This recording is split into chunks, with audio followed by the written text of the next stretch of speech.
15 August रोजी शेतकरी करणार पालिकेवर हल्लाबोल।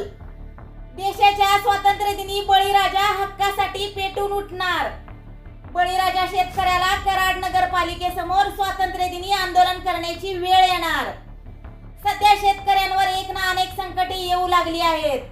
त्यातूनच कसा बसा हा शेतकरी जगत आहे। मग कुठेतरी आपल्या शेतात पिकलेला भाजीपाला दलालांच्या ताब्यात कवडे मोलाने न देता थेट ग्राहकांना विकण्याचा मानस ठेवत कराडच्या आठवडी बाजारात येत असतो। कराडमध्ये गुरुवार आणि रविवार असे 2 वेळेला आठवडी बाजार भरतात। परंतु शेतकऱ्यांना या ठिकाणी आपल्या घामाने कष्टाने पिकवलेल्या मालाला विकण्यासाठी जागाच मिळत नाही। ज्या त्या ठिकाणी व्यापाऱ्यांचीच मनमानी चाललेली पाहाव्यास मिळते। याबाबत शेतकरी संघटनेचे जिल्हाध्यक्ष अनिल घराळ बापू यांनी कराड नगरपालिकेला शेतकऱ्यांना हक्काची जागा द्या अशी अनेक वेळेला निवेदने दिली आहेत, तरी देखील यावरती ठोस उपाययोजना होत नाही। त्यामुळे शेतकरी संघटना आता आक्रमक झाली आहे आणि म्हणूनच 15 ऑगस्ट रोजी आंदोलनाचा पावित्रा घेतलेला आहे। पाहूया याविषयी शेतकरी संघटनेचे सातारा जिल्हाध्यक्ष अनिल बापू घराळ व शेतकऱ्यांचे काय म्हणणे आहे। मी शेतकरी आहे, मी भाजीपाला विकतो। आम्हाला रोज जागेसाठी भांडावं लागतं किंवा त्रास होतो। त्यासाठी नेहमी शेतकऱ्याला जागा भेटावी किंवा शेतकऱ्यासाठी कोणीतरी हे नगरपालिकेने म्हणा किंवा आपण स्वतः म्हणा जागा मिळावी एवढीच आमची अपेक्षा आहे। त्याच्यापेक्षा काही वेगळी नाही। रोज आमचं नुकसान होतंय। रोज नवीन एक जागा, आज ही लाईन उद्या ती लाईन।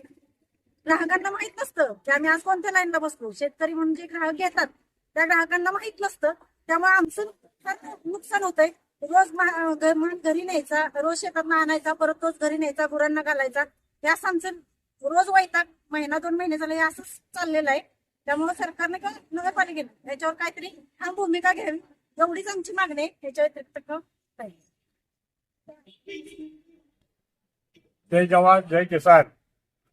त्या भाजी विक्रेत्यांची खरी समस्या जागा आणि वारंवार आम्ही नगरपालिकेचे पत्रव्यवहार करून देखील नगरपालिकेच्या सीओनी याकडे कायमस्वरूपी दुर्लक्ष केले। तसेच ते जे शेतकरी आहेत सगळे अल्पभूधारक असून जेवढाच माल काढतात तेवढाच माल घेऊन येतात आणि जर त्यांना एका जागी जर जागा मिळाली नाही, रोज उठायचं दुसरी जागा, रोज उठायचं दुसरी जागा, तो माल तसाच घरी न्यावा लागतो, जनावरांना घालायला लागतो। जर वटकर साहेब जरा बळीराजाला पण साथ द्या, ही आमची तुम्हाला कळकळीची विनंती। अन्यथा 15 ऑगस्टला तुमच्या नगरपालिकेत